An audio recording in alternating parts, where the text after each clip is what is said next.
ராமகிருஷ்ணன் அவர்களே வரவேற்புரையாற்றுவதாக அறிவிக்கப்பட்டிருந்த அங்ககுமார் அவர்களே, இந்த பயிலரங்கின் தலைவர், போராட்ட விழுப்புண்களை வாழ்வின் அடையாளமாக சுமந்திருக்கும் ஆறுசாமி அவர்களே, இந்த பயிலரங்கை நல்ல முறையிலே ஒருங்கிணைத்திருக்கும்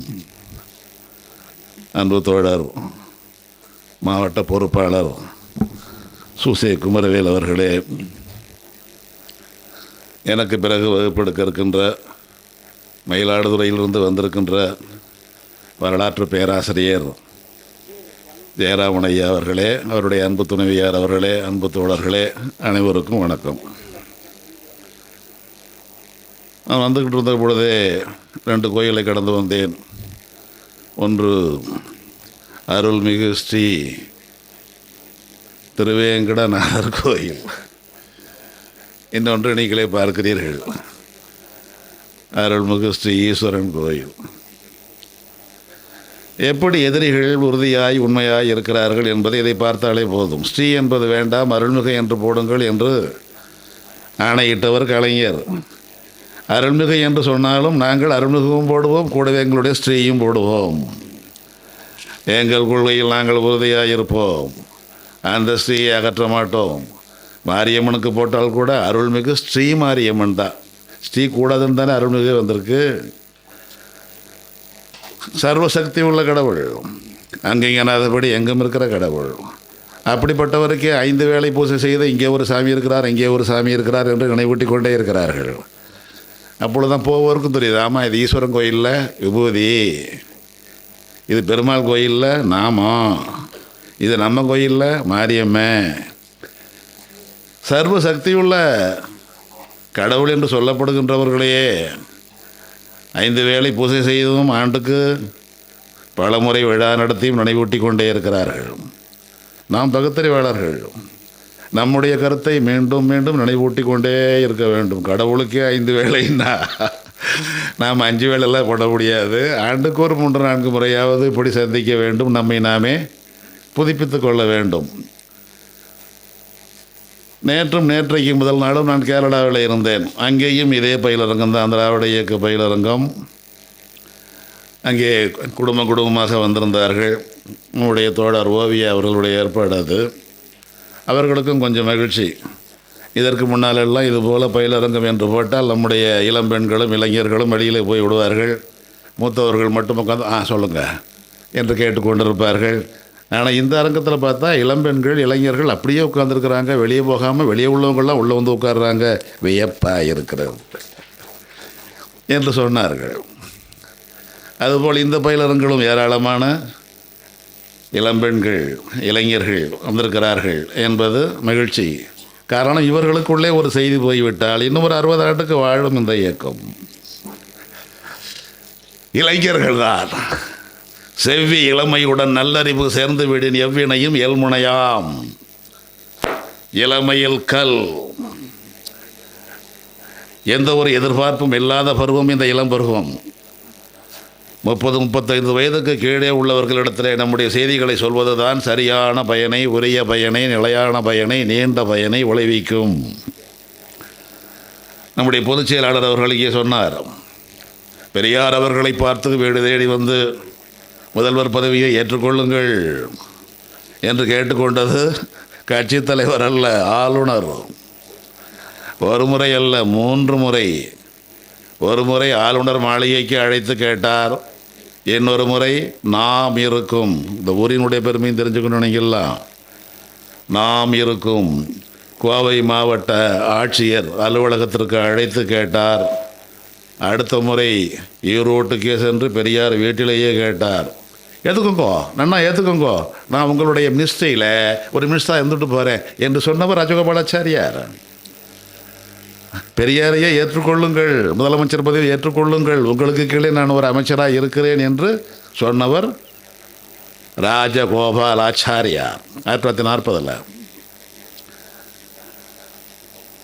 மானம் ஒன்றேனல் வாழ்விடக் கொண்டு வாழ்ந்த என் தமிழ் வேந்தர் பூனைகள் அல்லர் அவர் வழி வந்தோர் புலிநிகர் தமிழ் மாந்தர் யமைனத்து வாயின எதிரிகள் கோடி இட்டழைத்தாலும் தொடேன். இந்த பதவியும் தொட மாட்டேன். அது ஒரு நோய். அதை பிடிச்சிக்கிட்டாலே போதும். அடுத்தடுத்த பதவி, அந்த பதவி இல்லாமல் இருக்க முடியாது. ஒரு முறை உட்காந்துட்டா போதும், இல்லாமல் இருக்க முடியாது. அதில் வருகிற வருமானத்தை பார்த்து விட்டால் போதும். அதற்கு பிறகு நாக்கள் எச்சி ஊறிக்கொண்டே இருக்கும். எந்த கொள்ளையும் இழப்பதற்கு தயாராக இருப்பார்கள். தோடேன் அப்படி அழைத்தவர் தான் ஹோப். அவர் பெயரிலே தான் ஹோப் காலேஜ். அதுதான் நம்முடைய பொதுச் செயலாளர் சொன்னார். இந்த கோவையில் தான் இருக்கிறது. ஆர்தர் ஹோப் அன்றைக்கு இருந்தார் மாநில ஆளுநர் சர் ஆர்தர் ஹோப். அவருடைய காலத்திலே தான் ஐயா அவர்கள் முதலாவது மொழிப்போர், முதலாவது தமிழ் தேசிய போர், இதெல்லாம் சொல்லணும். முதலாவது தமிழ் தேசிய போர் நடத்தியவர் யார்? தமிழ் தேசிய தந்தை யார்? பெரியார். 38 இந்தியா விடுதலை பெறலை. இந்திய துணைக்கண்டம் விடுதலை பெறுவதற்கு 10 ஆண்டுகளுக்கு முன்னாலேயே இந்தியை திணித்தார்கள். 37 அறிவித்தார்கள், 38 ஆணையை போட்டார்கள். அப்படி போட்டவர் தான் ராஜகோபாலாச்சாரியார். அவர்தான் உங்களுடைய மினிஸ்ட்ரியில், உங்களுடைய அமைச்சரவையிலே நானும் ஒரு அமைச்சராகிக் கொள்கிறேன் என்று சொன்ன நிகழ்ச்சியும் பின்னால் நடந்தது. அந்த 38 மொழிப்போர்களே தான் கட்சி கடந்து, மதம் கடந்து, ஜாதி கடந்து, எல்லாம் கடந்து பெரியாரை மட்டுமே முன்னிறுத்தி, பெரியாரை எங்கள் தலைவர் என்று ஏற்றுக்கொண்டு இந்திக்கு எதிராக தமிழினும் போராடியது. ஒரு மாதம் இருக்குமா? ஒரு 3 மாதம், 6 மாதம்? 6 மாதம்லாம் போராடுவாங்களா? 1.5 ஆண்டு காலம் போராடினோம். 1.5 ஆண்டு காலம் போராடியவர் பெரியார். எந்த ஒரு போராட்டத்தையும் அடையாள போராட்டமாக நடத்தாதவர் பெரியார். தீர்வு காணும் போராட்டம் உண்டா இல்லையா? முடியுமா முடியாதா? 2இல் 1. எந்த இந்தியை திணித்தார்களோ அந்த இந்தியை கைவிடுகிறேன் என்ற ஆணை வாங்கின பிறகுதான் போராட்டம் முடிந்தது. அந்த இந்தி திணிப்பை கைவிட்ட நாள் இன்றைக்கு உலக தாய்மொழி நாள். பிப்ரவரி 21, 1940 இந்த இயக்கம் நினைவுபடுத்தியதா இந்த வரலாற்றை? நாமல்லவா கொண்டாடி இருக்கணும் உலக தாய்மொழி நாள். பிப்ரவரி 21 கட்டாய இந்தி ஒழிக்கப்பட்ட நாள். கட்டாய இந்தி மட்டுமா ஒழிக்கப்பட்டது? இந்தியாவில் உள்ள எல்லா மாநில மொழிகளும் காப்பாற்றப்பட்டன தந்தை பெரியாரால். எல்லா மாநில மொழிகளும் காப்பாற்றப்பட்டது யாரால்? பெரியாரால். இதெல்லாம் நம்ம சொல்லலை. தமிழ்னு இருந்தார் பெரியார். தமிழுக்கு கூட அவர் அவ்வளோ ஒரு ஆர்வம் காட்டலை. தமிழை கூட காட்டுப்பிராட்டு மொழி என்று சொன்னவர் தான் பெரியார். ஆமாங்க சொல்லியிருப்பாருங்க. விதவிதமான செய்திகள். நாம் சரியான செய்திகளை சொல்ல வேண்டும் என்று நினைக்கின்ற பொழுது தான் இந்த 1.5 ஆண்டு போராட்டத்தில் முதல் கைதானவர் யார்? முதல் கைதானவர் மூர்த்தி வந்திருக்கிறார். அவரெல்லாம் விழா நடத்தியிருக்கணும். மூர்த்தி பல்லடத்தை சேர்ந்தவர் தான். பல்லடம் பொன்னுசாமி அவர்தான் முதல் கைது. பெரியார் நடத்திய மொழி போராட்டத்திலே முதலாவதாக கைதானவர் கோவை மாவட்டத்தைச் சேர்ந்தவர், பல்லடத்தைச் சேர்ந்தவர், காங்கிரஸ் கட்சியைச் சேர்ந்தவர் பல்லடம் பொன்னுசாமி. எனக்கு கட்சி முக்கியமில்லை, இந்திய எதிர்க்கின்ற பெரியார் முக்கியம். காரணம், பெரியார் இருந்த கட்சியே காங்கிரஸ் கட்சி. பெரியார் ஒன்றும் உறுப்பினராக இருந்தவர் இல்லை, மாநில தலைவராயிருந்தவர். தமிழ்நாடு மாநில காங்கிரஸ் கமிட்டியின் தலைவராயிருந்தவர் பெரியார். அந்த பதவியை விட்டுவிட்டுத்தான் அவர் சுயமரியாதை இயக்கத்தை தொடங்கினார். அந்த பற்றி எனக்குள் போகவில்லை. எங்கள் தலைவர் என்றைக்கும் அவர்தான். இன்றைக்கு நான் காங்கிரஸ், இருந்தாலும் அவர் என் தலைவர் என்று அவர்தான் ராஜகோபாலாச்சாரியனுடைய வீட்டுக்கு முன்னால் போய் உண்ணாவிரதம் இருந்தார், கைதானார். அதே போல் சிவகுமார் நிறைய தொடர்கள் வந்திருக்கிறார்கள். பல்லடத்தில் இருந்து நிறைய பேர் திருப்பூரிலிருந்து வந்திருக்கிறார்கள். இப்போ அதெல்லாம் திருப்பூர் மாவட்டமாகவே ஆகிவிட்டது. இந்த செய்தியை சொல்ல வேண்டுமே. முதல் கைது பல்லடம் பொன்னுசாமி. என்ன கட்சி? நீங்களாம் நிறையா கொஞ்சம் கேள்வி கேட்கணும். இது ஒன்றும் சொற்பொழிவு மேடை இல்லை, இது பயிலரங்கம். நிறையா நீங்கள் கேள்வி கேட்க வேண்டும் என்பதுதான் என்னுடைய நோக்கம். நான் ஒரு 3/4 மணி நேரம் பேசுவேன். நான் ஒரு 20 நிமிடம் வினாவுடை போல் வைத்து கொள்ளலாம். அதுபோல் இந்த சூலூரில் இருந்து அந்த 38 மொழி போருக்கு போனவங்க பெண்கள். பெரியாருக்கு பெரியார் என்ற பட்டத்தை கொடுத்தது யார்? பெண்கள். அதான் பெண்கள் மாநாடு. பெண்களால் வளர்ந்த இயக்கம் நம்முடைய இயக்கம். நடுவில் நிறைய பெண்கள் வந்திருக்கிறார்கள், ஓரளவு வந்திருக்கிறார்கள், மோசமில்லை. 38 மொழி போராட்டத்தில் போய் கலந்து கொண்டவர்களும் பெண்கள் 3 பேர். ஒருவர் அங்கமுத்து, இங்கே சூலூர் அங்கமுத்து வந்திருக்கிறார், அவர் ஆண் அங்கமுத்து. போனவர் பெண் அங்கமுத்து, ஆசிரியை அங்கமுத்து. அந்த அங்கமுத்து அம்மையாரும் அவருடைய மருமகள் என்ன பேர், இங்கே பேரூராட்சி உறுப்பினர், கட்டட பொறியாளர் சங்கத்தின் சூலூர் தலைவர் சுகா விஜயகுமார், பசுமை நிழல் என்ற பெயரில் இந்த பகுதியெல்லாம் அப்படியே பசுமையாக மாற்றி வைத்திருக்கிறார். அவர் சரியாக சொல்லுகிறார். மீனாட்சி அம்மையார், இன்னொன்று மீனாட்சி அம்மையாருடைய மகள் செந்தமிழ் செல்வி. இந்த 3 பேரும் தான் போனாங்க. 3 பேரும் போனது பெரியார் சொல்லிட்டார், முதலமைச்சர் வீட்டுக்கு முன்னாலெல்லாம் மறியல் செய்யக்கூடாது, எங்கே இந்தியை திணிக்கிறானோ அந்த பள்ளிக்கூடத்துக்கு முன்னால் தான் மறியல் செய்யணும்னு சொல்லிவிட்டார். அதனால் இந்து பள்ளிக்கு முன்னால் தான் மறியல். இந்து பள்ளிக்கு முன்னால் மறியல் என்றால் 4 நாள் ஆண்கள் செய்ய வேண்டும், ஒரே ஒரு நாள் மட்டும் பெண்கள் செய்ய வேண்டும். பெரியார் எப்படி ஒரு இயக்கத்தை நடத்த வேண்டும் என்பதை கட்டமைத்து கொடுத்தாரோ அதே முறையில் இன்றைக்கும் செயல்படுத்தி கொண்டிருப்பவர்கள் நம்முடைய கோவைக்கு ராமகிருஷ்ணனும் வேரசாமி அவர்களும். அவர்கள் தங்களை எளிமைப்படுத்திக் கொள்வார்கள், எந்த இடத்திலும் தங்களை முதன்மைப்படுத்திக் கொள்ள மாட்டார்கள். 38 மொழி போராட்டத்தில் பெரியார் தன்னை எளிமைப்படுத்தி கொண்டார், தன்னை பின்னால் நிறுத்தி கொண்டார். முன்னால் நிறுத்தியது யாரை? 2 பேரை, 2 தமிழறிஞர்களை. ஒருவர் மலை அடிகள், அவருடைய பெயர் சுவாமி வேதாச்சலம். அதை தமிழில் மாற்றிக்கொண்டார். வேதம் மறை, அசலம் மலை, சுவாமி அடிகள், மறைமலை அடிகள். இன்னொருவர் சுப்பிரமணிய பாரதியார், எல்லாருக்கும் தெரியும், மகாகவி. அவரோடு சேர்ந்து அதே பாரதி பட்டத்தை பெற்றவர் யார்? அவர் சோமசுந்தர பாரதியார். நீண்டகாலம் வாழ்ந்தார்.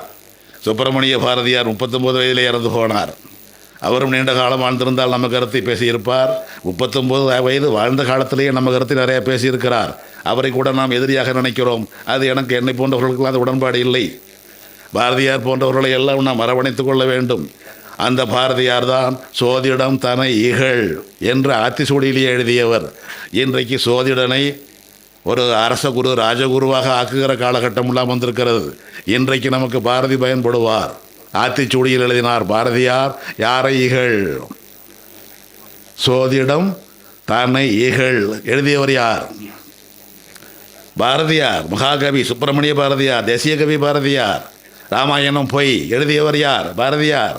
மகாபாரதம் பொய் எழுதியவர் யார்? சுப்பிரமணிய பாரதியார். நாம் அதை கூட சொல்லலை. எதெல்லாம் நமக்கு எதிரான கருத்தோ, எப்படி எதிரான கருத்து? அவர் இறந்து போனதே 1921. முற்போக்கு இயக்கங்கள் தோன்றியதெல்லாம் 1925. அடுப்பே எரியல, வெந்நீர் இல்லை. வெந்நீர் எங்கே வெந்நீர் இருக்கும்? எரியாத அடுப்பில் எங்கே வெந்நீர் வரும்? அந்த காலத்துக்கு அவர் அப்படி இருந்தது பெரியது. ஆங்கிலத்தில் நாத்திக கவிஞன், நாத்திகம் பேசுகிறார், நாத்திகத்தை பற்றி நூல் எழுதிவிட்டார் என்று வெளியேற்றப்பட்டவர் தான் ஷெல்லி. பாரதிக்கு ஒரு தாசன் கிடைத்தார். என்ன தாசன்? பாரதி தாசன். அவருக்குள்ள பட்டம்தான் பாவேந்தர். அதைத்தான் நாங்கள் ஒரு பேரவையாக வச்சுருக்கிறோம், பாவேந்தர் பேரவை இங்கே வச்சுருக்கிறோம். ஆனால் பாரதியே ஒரு தாசன். யாருக்கு தாசன்? பாரதி யாருக்கு தாசன்? ஷெல்லி தாசன். நாத்திக கவிஞனுக்கு நான் தாசன் என்று வைத்துக் கொண்டவர். தி நெசசிட்டி ஆஃப் ஏத்திசம், நாத்திகத்தின் தேவை புத்தகம் எழுதியவன் ஷெல்லி. எழுதியதற்காகவே பள்ளியிலிருந்து கல்லூரியிலிருந்து வெளியேற்றப்பட்டவன் ஷெல்லி. அந்த ஷெல்லிக்கு நான் அடிமை சொன்னவர் யார்? பாரதியார்.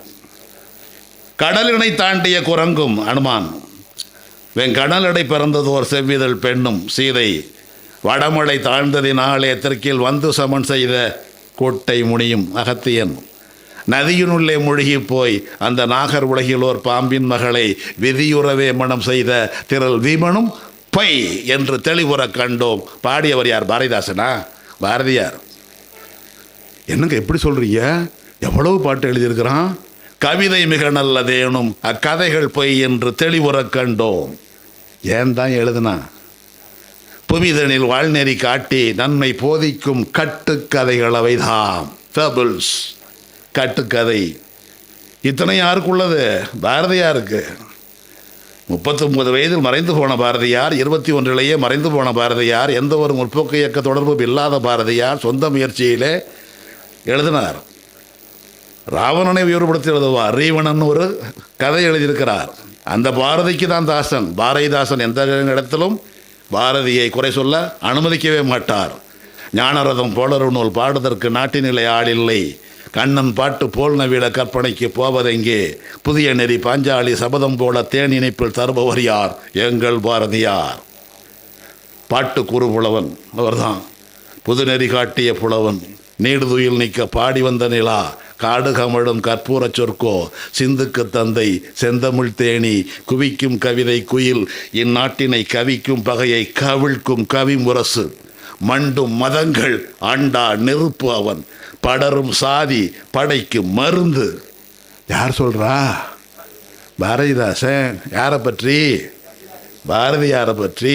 அந்த பாரதியாரை எதிர்ப்பதெல்லாம் நமக்கு வேண்டாத வேலை. உரமாக்கி கொள்ள வேண்டும், எதிரியை பார்த்து கற்றுக்கொள்ள வேண்டும். அதற்கு தான் இந்த பயில் அரங்கம். பெரியார் தந்ததே போதும், அதெல்லாம் போதாது. காலம் என்பது மாறிக்கொண்டே இருக்கும், வளர்ந்து கொண்டே இருக்கும். எதிரி பகத்சிங்கு பொட்டி வச்சு விடுறான், எங்காளுங்கிறான். அம்பேத்கருக்கே பொட்டு வச்சு விடுறான், எங்காளுங்கிறான்.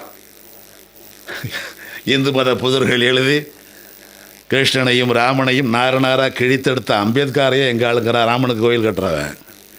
நான் ஏன் நாத்திக நானேன் என்று புத்தகம் எழுதிய பகத்சிங்கே எங்காளுங்கிறான், பொட்டு வச்சு விட்டு இந்துத்துவாக்காரன். அதனால் நாம் உரமாக்கி கொள்ள வேண்டும் எல்லோரையுமே. நம்முடைய பொதுச் செயலாளர் ஆறுச்சாமி மற்ற தொடர்கள் இவற்றை பற்றியெல்லாம் சிந்திக்க வேண்டும். ஒரு புதிய வடிவத்துக்கு வர வேண்டும். எல்லாவற்றையும் ஒதுக்கக்கூடாது.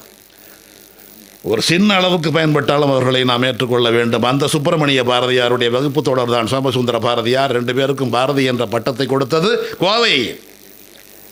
நம்முடைய அவினாசியைச் சேர்ந்த ஒரு சித்த மருத்துவர், விருதை சிவஞான யோகி.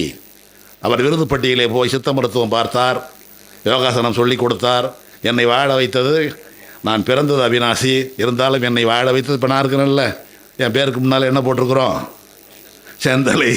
இது வெள்ளத்தலை தான், வயசாகிடுச்சு. ஆனால் நான் பிறந்த ஊர் செந்தலை. செந்தலை தஞ்சாவூர் கல்லணை பக்கம் இருக்கிற ஊரின் பெயர். இருந்தாலும் என்னை வாழ வைத்த ஊர் சூலூர். அந்த ஊரில் வாழ்ந்ததை விட கிட்டத்தட்ட 3 மடங்கு இங்கே வாழ்ந்துட்டேன் சூலூரில். அப்படி இருந்தாலும் நான் எங்கள் ஊரை மறக்கலை, அதனால் செந்தலைன்னு வைத்திருக்கிறேன். பாரதி அப்படி இல்லை. இவர் அவினாசியில் பிறந்தவர் அப்படி இல்லை. என்னை வாழ வைத்த ஊர் விருது நகர் அல்ல, அன்னைக்கு பேர் விருது பட்டி. நீதி கட்சி வந்து தான் விருது பட்டியை வெட்டணும், விருது நகராச்சு. எல்லாத்துக்கும் வரலாறு இருக்குது. அந்த விருது பட்டி என்பது தான் எனக்கு யோகாசன சித்த மருத்துவ வாழ்வை வழங்கி நல்ல வருமானத்தையும் வழங்கியது. அதனால் என் பெயர் சிவஞானம் அல்ல, சிவஞான யோகி என யோகாசனம் சொல்லி கொடுக்கிறார். என்ன சிவஞான யோகி? விருதை சிவஞான யோகி. விருதைன்னா விருதுப்பட்டி, விருதுநகர். அவர் தான் கொடுத்தார். பாரதி என்ற பட்டத்தை கொடுத்தார். பாரதி என்றால் என்ன பொருள்? உங்களே கேட்குறேன், சொல்லுங்கள். பாரதின்னா என்ன பொருள்? ஐயா ஜெயராம சொல்லிட வேண்டாம், மற்றவங்க சொல்லட்டும். பாரதின்னா என்ன பொருள்? பாரதி என்றால் என்னங்க எப்படி இருக்கு தெரியும், சொல்ல கூச்சமாக இருக்குது. அப்படி கூட சில பேர்த்துக்கு இருக்கலாம். என்னங்க? பாரதி என்றால் கலைமகள் சரஸ்வதி என்று பெயர், கல்வியின் வடிவம் என்று பெயர். அதனால் வைத்துக்கொள்வது தான் சந்திரசேகர சரஸ்வதின்னு வச்சுக்குவான், ஜெயேந்திர சரஸ்வதின்னு வச்சுக்குவான். சரஸ்வதி பாரதியும் ஒன்று தான்.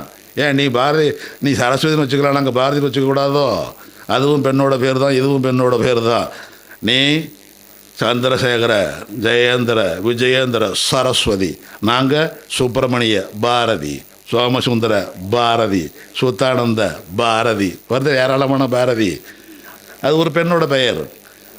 அந்த மறைமலை அடிகளையும் சோமசுந்தர பாரதியையும் அவங்க 2 பேத்துக்கும் பட்டம் கொடுத்தார், பாரதிங்கிற பட்டம். சோமசுந்தர பாரதி நீண்ட காலம் வாழ்ந்தார், நம்மோடு வாழ்ந்தார். அவர்தான் 38 மொழிப்போர்களை பெரியாரால் முன்னிறுத்தப்பட்டவர். மறைமலை அடிகள், சோமசுந்தர பாரதி. மறைமலை அடிகள் பெரிய பட்டை, அதோட காவி உடை. எங்கள் அப்பாவே சொல்வார் என்னக்கிட்ட, நாங்கள் தம்பி கடலூர் மாநாட்டுக்கு போனோம், அங்கே ஒரு சாமியாரை பிடிச்சி உட்கார வச்சுருந்தார். ஐயா, என்ன நம்ம மாநாட்டில் போய் எல்லாரும் கருப்பு சட்டையாக இருக்கிறப்ப ஒரு காவியை பிடிச்சி கொண்டாந்துருக்கிறாரு, ஏன் ஐயாவுக்கு இப்படி புத்தி போயிடுச்சு அப்படின்னு நாங்கள்லாம் வருத்தப்பட்டோம். அப்புறம் தான் தெரிஞ்சது அவர் பேர் மறைமலை அடிகள் அப்படின்னு. எங்கள் அப்பா ரொம்ப வருத்தமாக சொல்லுவார். பின்னால் தான் தெரிஞ்சது. எங்கள் அப்பா ரொம்ப வருத்தப்படுவார். நானே புலவர் படிக்கிறத அவர் விரும்பலை. நீ புலவர் படித்தா சாமியார் ஆயிடுவ, தமிழ் படித்தா சாமியார் ஆகிறது அன்றைக்கி ஒரு வழக்கமாக இருந்தது. அதனால் நீ புலவர் படித்தா சாமியார் ஆயிடுவ, வேண்டாம், நம்ம கொள்கைக்கு அது ஒத்து வராது. அவர் இயக்கத்தில் ரொம்ப ஈடுபாடு. அதனால தான் கௌதமன்கிற பேர் என்னை பெரியாரை கொண்டு வைத்தவர்.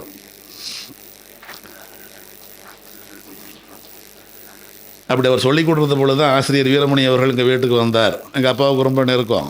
அவர்கிட்ட எங்கள் அப்பா உடனே புகார் மாதிரி சொன்னார். என்ன இவன் புலவர் படிக்கிறேங்கிறான், புலவர் படிப்பில் சாமியார் படிப்பு இல்லை, நம்ம கொள்கைக்கு நம்ம இயக்கத்துக்கு அதெல்லாம் ஒத்து வருமானு கேட்டார். ஆசிரியர் எப்பயும் ஒரு வகையாக நடுநிலையாக பேசுவார்.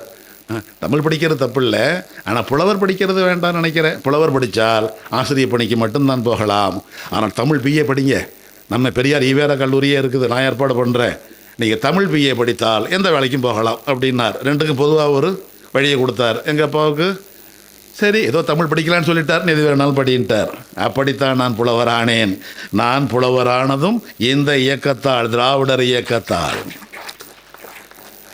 அங்கே போய் நான் என்னோடு படித்த ஒருவன் 4 ஆண்டு படிக்கணும், புலவர் பட்டம் என்பது 4 ஆண்டு படிக்கிற பொழுது தேர்வு கட்டணத்துக்கான விண்ணப்பத்தை கொடுக்கிற பொழுது அதை யானையை அழைத்து வந்து, எங்கள் கல்லூரியில் ஒரு சின்ன கோயில் இருக்குது, அந்த கோயிலுக்கு பூசை பண்ண வைத்து அந்த தட்டிலையே அர்ச்சகர்கிட்ட கொடுத்து பூசை பண்ண, இந்த விண்ணப்பதாரர் மாநில முதன்மையாய் ஸ்டேட் ஃபஸ்ட்டாய் வருவார் என்று அதை இந்த அர்ச்சகர் சாமிகிட்ட கொடுத்து 2 பேரும் பேசிக்கிறாங்க. அர்ச்சகர் சாமி. நாம் பேச முடியாது, நாம் சூத்திரனாச்சா, நேரடியாக பேசுகிற உரிமை இல்லை. அர்ச்சகர் தான் பேசுவார். பேச வைத்து எல்லாத்துக்கும் அறிவித்தான். நான் பூசை பண்ணி விட்டேன் யானையை வைத்து, அதனால் நான் தான் ஸ்டேட் ஃபஸ்ட் புலவர் தேர்வில் மாநில முதன்மையாக வருவேன் என்றார். நான் உடனே அப்போ நான் இதே மாதிரி தான் கருப்பு சட்டை தான் போட்டிருப்பேன். இடையில் ஆசிரியர் பணிக்கு வந்த பிறகு தான் போடலை. பொசிஷனாக அன்றைக்கே சொன்னேன், பயிலரங்கத்துக்கு நான் அதோட தான் வருவேன். அது இடையில போனது, மறுபடி வந்தது. அப்புறம் நல்லா கருப்பு சட்டை, அதுக்கு மேலே கருப்பு துண்டு, அப்போல்லாம் துண்டு வேறு, கருப்பு துண்டு, கருப்பு பை, அதுக்கு அந்த விளிம்பு பார்டர் கொடுத்ததெல்லாம் சிவப்பு, இப்படி தான் போய்கிட்டு இருப்பேன். வேட்டி தான், வேட்டியில் மாற்றமே இல்லை. நான் சும்மா இருக்கக்கூடாது என்று நாங்கள் உடனே நான் பணம் கட்டுவேன், ராகு காலத்தில் பணம் கட்டுவேன், இந்த கல்லூரிக்கு முதல் மாணவராய் வந்து தீருவேன் என்று சொல்லிவிட்டு பணம் கட்டினேன். அப்படி பணம் கட்டினேன், ராகு காலத்தில் பணம் கட்டினேன். அவன் எங்கள் கல்லூரி தானே படிக்கிறான், அப்போ எனக்கு பின்னால் தானே வந்தாகணும். அவன் பேரை சொன்னான்னு பொச்சிலக்கெல்லாம் தெரியும், நிறைய தோழர்களுக்கு தெரியும், ஜெயராமன் நல்லாவே தெரியும். அந்த அவனோட மனைவி பேர் எல்லாருக்கும் தெரியும், அவன் பேர் தெரியாது. ராகு காலத்தில் கட்டினேன். எங்கள் கல்லூரியில் அவர் எனக்கு கீழே தானே படிக்கிறார், அதனால் அவர் கல்லூரி முதல் மாணவர்னு எனக்கு கீழே தானே வந்தாகணும். தேர்வு எழுதினேன், தேர்வு முடிவு வந்தது, நான் தேர்ச்சி பெற்றேன். அப்படி பொதுச்செயலாளர் சொல்லிட்டார், அதை நான் வெற்றி பெற்றேன் மாநில முதல் மாணவராக. உடனே உண்மையில் செய்தி போட்டாங்க, அந்த ராகு காலத்தை கொண்டு வா, விடுதலையில் செய்தி வந்தது. அதெல்லாம் பார்த்த பிறகு தான் எனக்கு ஒரு சின்ன அடையாளம் கிடைத்தது. அப்புறம் ராமகிருஷ்ணன் என்னையே பேச அழைத்தார், அந்த நிகழ்ச்சியெல்லாம் நடந்தது. கடைசியில் நான் கோய்வாசியாகவே ஆகிவிட்டேன்.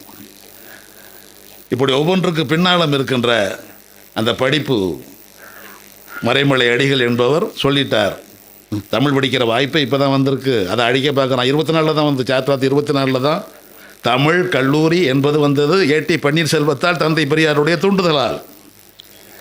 தந்தை பெரியார் எங்கே போகவில்லை, திராவிடர் இயக்கம் எதை உருவாக்கவில்லை, எல்லாவற்றையும் உருவாக்கியது. வெள்ளைக்காரன் கொடுத்தான், படிப்பை கொடுத்தான், ஆனால் படிப்பை சொல்லிக் கொடுக்கிற நடத்துகிற ஆசிரியர் இல்லை. இப்போ பாரதியாரை பற்றி சொன்னேன். பாரதியார் மதுரையில் சேதுபதி பள்ளியில் தமிழாசிரியர். எங்கே படித்தார் அவர்? அவர் இருந்ததெல்லாம் காசி.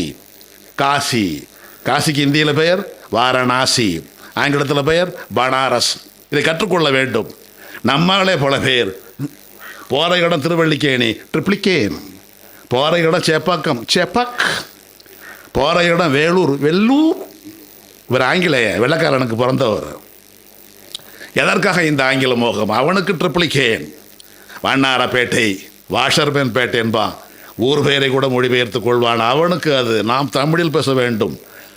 காசி என்ற ஒரு சொல் நமக்கு காசி, இந்திக்காரனுக்கு வாரணாசி தான், ஆங்கிலேயனுக்கு என்ன பெயர்?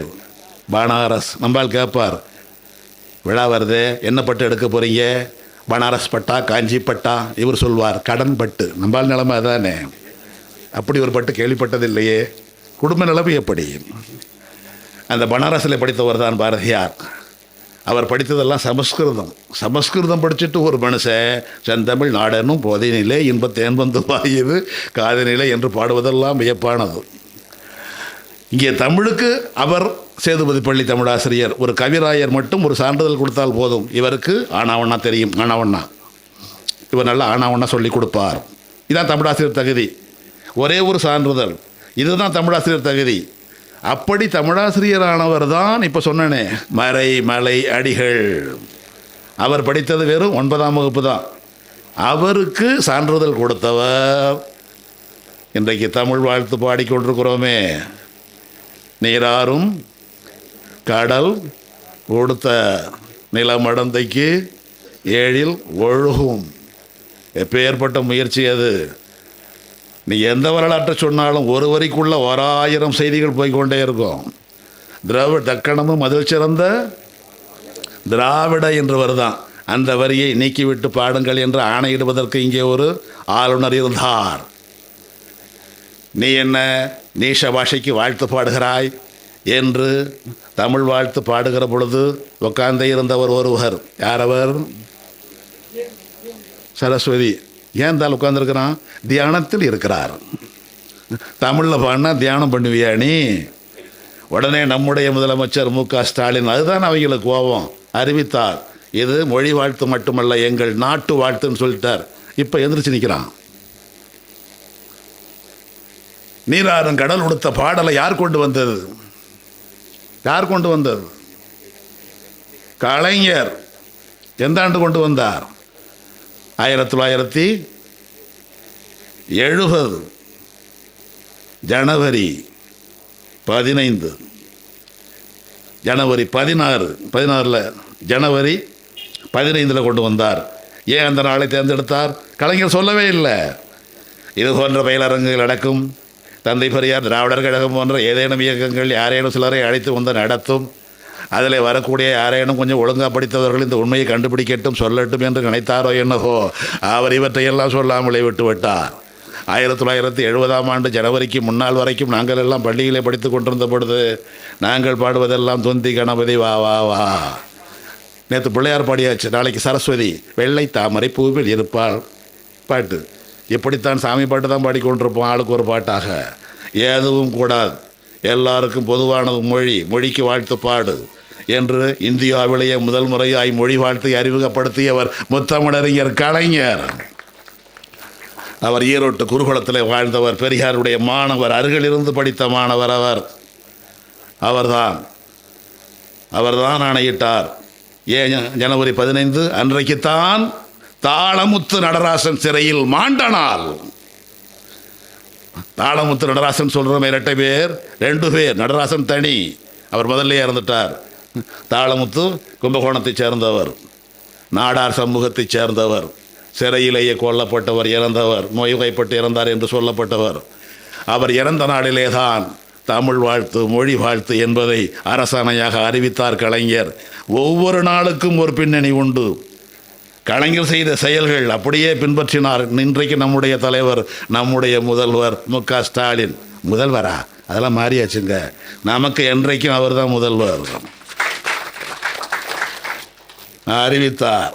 காமராசர் பிறந்த நாள் சொல்லாதே கல்வி வளர்ச்சி நாள். பெரியார் பிறந்த நாள் சொல்லாதே சமூக நீதி நாள். அம்பேத்கர் பிறந்த நாள் சொல்லாதே சமத்துவ நாள். வள்ளலார் பிறந்த நாள் சொல்லாதே கருணை நாள். நம்முடைய முன்னோடிகளை எல்லாம் அறிமுகப்படுத்தினார். இந்த இயக்கம் அப்படிதான் கலைஞர் இந்த இயக்கத்துக்கு பாடுபட்ட முகலூர் ராமாமிர்தம்மையார் மறந்து விடுவார்கள். திட்டத்திற்கு பேர் வை, முகலூர் ராமாமிர்தம்மையார் மகப்பேறு திட்டம், நாகம்மையார் திருமண உதவி திட்டம், தர்மாம்பால் ஊட்டச்சத்து திட்டம், ஒவ்வொன்றுக்கும் பேர் வைத்தார். அதற்கு பிறகாவது நாம் தேடி இருக்க வேண்டுமே. நாகம்மையார் யார், தர்மாம்பாள் யார், மூவலூர் ராமாமிருத்தம்மையார் யார், முத்துலட்சுமி யாருன்னு கேள்விப்பட்டிருக்கணும். கேள்விப்பட்டதை கூடுதலாக அறிந்திருக்கணுமே. அந்த முயற்சி வரும்னு நினைத்தார். வந்ததா? எந்த ஆசிரியராவது சொல்லி கொடுத்தார்களா? இது மாதிரி பயிலரங்களை சொன்னால் உண்டு. முன்னோர்களை மதிக்க வேண்டும், வேர்களை காப்பாற்ற வேண்டும். அந்த திராவிட நல் திருநாடும் என்பதை பாட்டு வரியிலே வைத்து நீராறும் கடல் கொடுத்த பாடினாரே பே. சுந்தரனார். அவர் கொடுத்த சான்றிதழ் தான் 9ஆம் வகுப்பு படித்த சுவாமி வேதாச்சலத்தை சென்னை கிறித்தவ கல்லூரியின் பேராசிரியராக்கியது, மறைமலை அடிகளாக்கியது. அவர் படித்த 9ஆம் வகுப்பு தான். சான்றிதழ் கொடுத்தவர் யார்? மனோன்மணியம் பே. சுந்தரனார். இவருக்கு தமிழ் தெரியும், ஆங்கிலம் தெரியும், சமஸ்கிருதமும் தெரியும். இவரை கல்லூரி பேராசிரியராக ஆக்கலாம் என்று சுந்தரனார் கொடுத்த சான்றிதழ். 24 தான் புலவர் படிப்பு, 37லேயே இந்தியை கொண்டு வருகிறேன். அப்பொழுது முதல் மொழி எங்கள் ஆசிரியர்களுக்கே தெரியுமாங்கிறது ஐயா அதெல்லாம். அப்பொழுது ஃபஸ்ட் லாங்குவேஜ் முதல் மொழி ஆங்கிலம், செகண்ட் லாங்குவேஜ் 2வது மொழி சமஸ்கிருதம், விருப்ப பாடம் தமிழ். இதான் 38-37 இருந்த கல்வி நிலை. விருப்ப பாடமாக இருக்கிற தமிழையும் நீக்கிவிட்டு இந்தியை கொண்டு வர பார்க்கிறான் ராஜகோபாலாச்சாரி. அவர் தான் நாம மூதறிஞர் ராஜாச்சி. அவருக்கு பேர் மூதறிஞர். அவர் மூதறிஞரா சூதறிஞரா? ராஜாஜியா ராஜகோபாலாச்சாரியா? எங்கள் தலைவர் பெரியாரை ஒரு இதழ் ஈவேரா என்று தான் இன்றைக்கும் எழுதுகிறது. எங்கள் தலைவர் அறிஞர் அண்ணாவை ஒரு இதழ் அண்ணாதுரை என்று தான் அசிங்கப்படுத்துகிறது. எங்கள் தலைவர் கலைஞரை முதல்வரை அறிஞர் அறிக்கை கொடுத்தாலும் கருணாநிதி கருணாநிதி கருணாநிதி என்று தான் எழுதுகிறது. அதை கூட வேடிக்கையாக அண்மையில் ஒரு கூட்டத்தில் சொன்னேன். எங்கெல்லாம் கலைஞர்னு வருகிறதோ அங்கெல்லாம் கலைஞர் என்பதை நீக்கிவிட வேண்டும் என்று ஒரு கட்சி ஆணையை போட்டது. கலைஞர் என்று வருகிற இடத்துலலாம் கலைஞரை நீக்கிடு. அப்போ என்னங்க போடுறது? கருணாநிதி. அந்த ஆள் கேட்ட மரியாதை கருணாநிதி. தடையில் ஓங்கி அடித்த மாதிரி இருக்கணும். கருணாநிதி போடுன்னு ஒரு மலர் தயாரித்தார்கள். மலர் தயாரிக்கிற பொழுது இதுதான் நிலையான ஆணையாக போட்டார்கள். ஏன்னா அதில் நிறைய இடத்துல எம்ஜிஆர் வருகிறார், எம்ஜிஆரோடு சேர்ந்து கலைஞர் வருகிறார். கலைஞர் என்ற பெயர் வேண்டாம், புரட்சித் தலைவர் எம்ஜிஆர் அது போடு. ஆனால் கலைஞர் என்று வருகிற இடத்துல கருணாநிதி என்று போடு. அந்த மலரை வாங்கி பார்த்தா முதல் பக்கத்திலேயே புகைப்பட கருணாநிதினு போட்டிருக்கிறான். அவர் புகைப்பட கலைஞர். அந்த கலைஞரையே வெட்டிட்டா. புகைப்பட கலைஞர் கூட என்ன புகைப்பட காரணம், அந்த அளவுக்கு வெறுப்பு. நாம தான் எதிரியை தூக்கி சுமக்கிறோம். ராஜாஜிங்கிற ராஜகோபாலாச்சாரி அவர் தான் 38 ஆணை போட்டார். கட்டாய இந்தி. பெரியார் மறைமலை அடிகளையும் சோமசுந்தர பாரதியையும் முன்னே நிறுத்தினார்.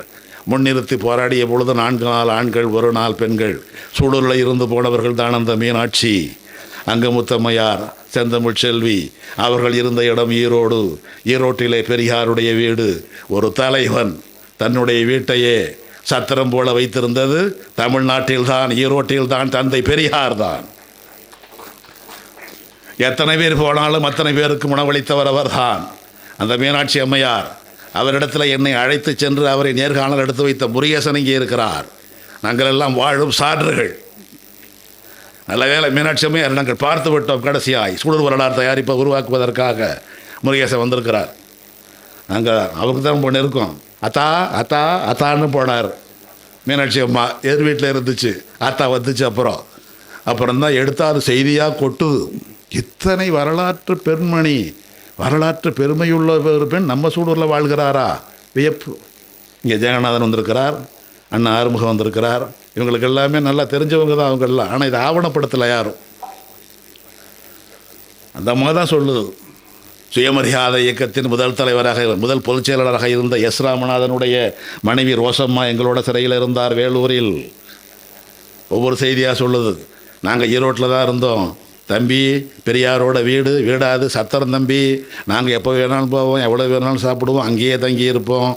சென்னையிலேருந்து அழைப்பு வரும், அது அனுப்புபவர் எங்களை பாதுகாத்து கொள்பவர் பெரியாருடைய அண்ணன் ஈவே கிருஷ்ணசாமி. சென்னையிலிருந்து பெரியார் கடிதம் போடுவார், நாடு வேட்டி அனுப்பு, 2 சேலை அனுப்பு என்று வரும்.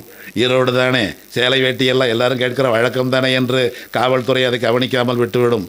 வேட்டி என்றால் ஆண்களை குறிக்கும், சேலை என்றால் பெண்களை குறிக்கும். அப்படி ஒரு நாள் வந்த பொழுதுதான் எங்களை அனுப்பி வைத்தார்கள். நாங்கள் போனோம், சென்னை இந்து பள்ளிக்கு முன்னால் மறியல் செய்தோம். மறியல் செய்தவுடனே எங்களை பிடித்து விட்டார்கள், கைது செய்தார்கள். ஆண்களுக்கான சிறை இருக்கிறது சென்னையில் என்றும், ஆனால் பெண்களுக்கான சிறை வேலூரில். எங்களை வேலூருக்கு கொண்டு போயதாக முயற்சி எடுத்தார்கள். நீதிபதி பார்த்து எங்களை கேட்டார், நீங்கள் சூலூரில் இருந்து வருகிறீர்கள், கோவை மாவட்டத்திலிருந்து வருகிறீர்கள், அதுவும் செந்தமிழ் செல்வி என்ற கைக்குழந்தையோடு வருகிறீர்கள், நான் உங்களை விடுதலை செய்து விடுகிறேன். இந்தியை எதிர்த்து மறியலில் ஈடுபட்டது தவறு என்று மன்னிப்பு கேட்டுக்கொள்ளுங்கள், உங்களை விட்டு விடுகிறேன் என்றார். உடனே அங்கமுத்தம்மையார், அவர் ஆசிரியர் அங்கமுத்தம்மையார், அவர் தான் மாமியார், மீனாட்சி அம்மையாருடைய மாமியார். அவர் உடனே நீதிபதியை பார்த்து சீறினார், நாங்கள் எதுக்கு வந்தோம், இங்கே மன்னிப்பு கேட்கவா வந்தோம்? இந்தியை எதுக்க வந்தோம்? வெளியில் போனாலும் இந்தியை எதிர்ப்போம், எவ்வளவு காலம் முடியுமோ எங்களை ஜெயிலில் போடும் சொன்ன பிறகுதான் நீதிபதி 6 மாத சிறை என்று அறிவித்தார். அப்பொழுது கூட இருந்த அத்தனை பேருடைய பேர் NV நடராசனுடைய மகன் சோமு, NVM சோமு, ஒன்றிய அமைச்சர், அவரெல்லாம் அப்போ சிறையில் இருக்கிறார். அவரெல்லாம் கை குழந்தை. இப்படி அந்த வரலாற்றையெல்லாம் அந்த அம்மா சொல்ல, இப்படிப்பட்ட வீர வரலாறுக்கு உரிய இயக்கம் இந்த திராவிடர் இயக்கம். அந்த 38 போர் 1.5 ஆண்டு காலம் நடந்தது. மறைமலை அடிகள் தன்னுடைய மகன், மருமகள், பேரை எல்லாத்தையும் சிறைக்கு அனுப்பிட்டார். உடல் முழுவதும் நீர் பூசிய, திருநீர் பூசிய சைவ பழமாகிய மறைமலடிகள் சொன்னார், சைவம் அழிந்தால் காப்பாற்றிக் கொள்ளலாம், தமிழ் அழிந்தால் காப்பாற்ற முடியாது. தமிழை காப்பதற்கு ஒரே ஒருவர் தான் இருக்கிறார், பெரியார் ஈவே ராமசாமி. அவர் பின்னால் நெல்லுங்கள் என்றார். நாங்கள் நிற்போம், நீங்களும் வாருங்கள். எல்லா சிவனடியார்களும் வந்து விட்டார்கள். நாமம் போட்டவர்கள், உபதி பூசியவர்கள் அத்தனை பேரும் திரண்டார்கள் பெரியாருக்கு பின்னால். இங்கே கூட நம்முடைய பொதுச்செயலாளர் சொன்னாரே, கடவுள் மறுப்பை பெரியார் முதன்மைப்படுத்தியதே இல்லை எப்பொழுதுமே.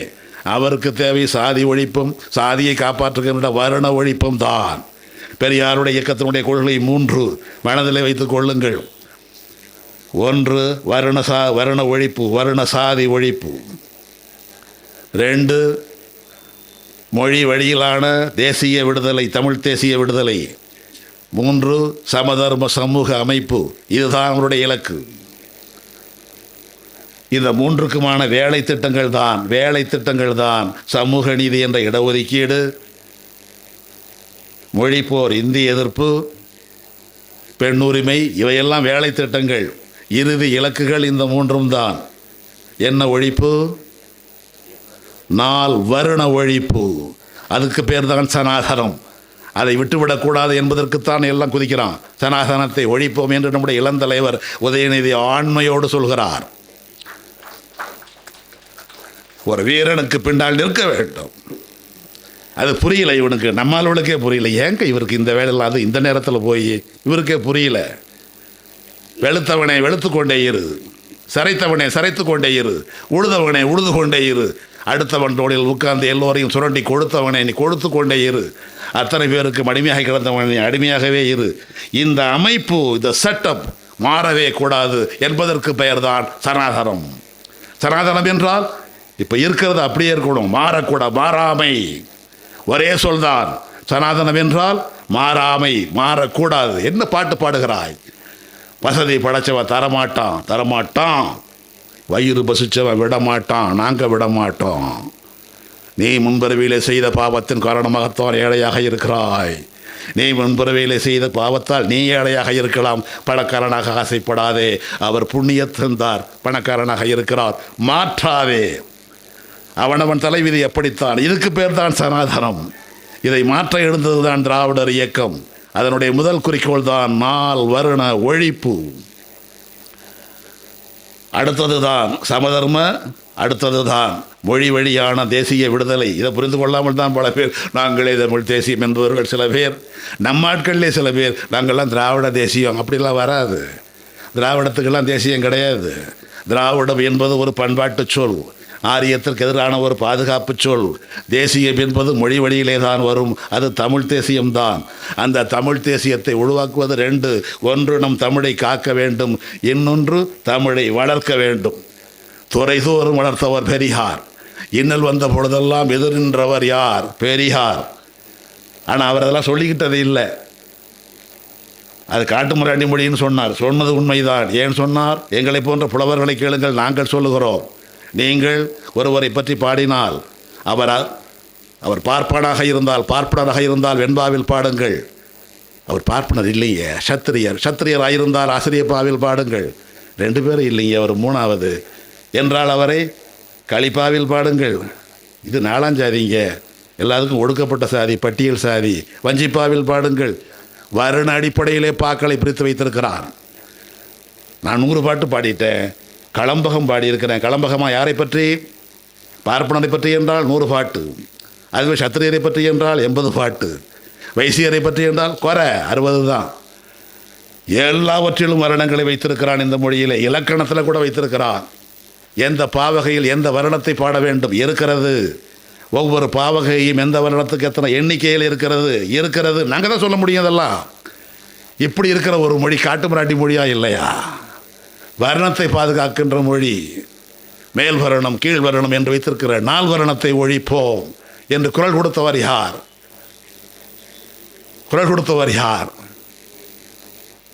திருநாவுக்கரசர். நம்முடைய திராவிட வகுப்பு என்பதெல்லாம் வெறும் பெரியாரோட தொடங்கிறதல்ல, சைவத்திலேயே தொடங்கும். சைவத்திலேயே வேதத்துக்கு, வைதிகத்துக்கு, வருணாசிரமத்துக்கு ஆதரவாக இருந்தவர் திருஞான சம்பந்தர். அதுக்கு பேர் காளாமுக சைவம். வேத எதிர்ப்புக்கு முன்னால் நின்றவர் அப்பரடிகள் என்கிற திருநாவுக்கரசர். அதுக்கு பேர் காபாலிக சைவம். காபாலிக சைவம் நமக்கு சார்பானது. வைதிக எதிர்ப்பு, வேத மறுப்பு உள்ளது. அதில் 6 வகையான சைவம் உண்டு. அதில் போயிட்டேன்னா அது இன்னும் போயிடும், மேலே போயிடும். அதே போல் வைணவத்திலையும் உண்டு. வடமொழிக்கு, சமஸ்கிருதத்துக்கு, வேதத்துக்கு, பார்ப்பன உயர்வுக்கு காரணமானது வடகலை நாமம். தமிழுக்கு சார்பானது தென்கலை நாமம். எல்லா இடத்திலும் திராவிடம் உண்டு, ஆரியம் உண்டு. ஆரியத்துக்கு மாற்றானது திராவிடம். சைவத்திலும் திராவிட சைவம், வைணவத்திலும் திராவிட வைணவம். அதனுடைய நீட்சியாக வந்தவர் தான் வள்ளலார். அவர்தான் வெளிப்படையாக வருண தர்மத்தை, வருணாசிரமத்தை, 4 வகை, 4 வருணம் ஆச்சிரமம், நவீன்றகளை சரிதமெல்லாம் பிள்ளை விளையாட்டு, சின்ன பசங்க, குழந்தை பசங்க விளையாடுறான், 4 வருணங்கிறான் என்று சொல்லி எதிர்த்தவர் வள்ளலார். 50 வயதிலேயே கொல்லப்பட்டவர் வள்ளலார். பெரியாரை மட்டும்தானே ஒன்றும் பண்ண முடியல. வள்ளலாரை கொன்றான்.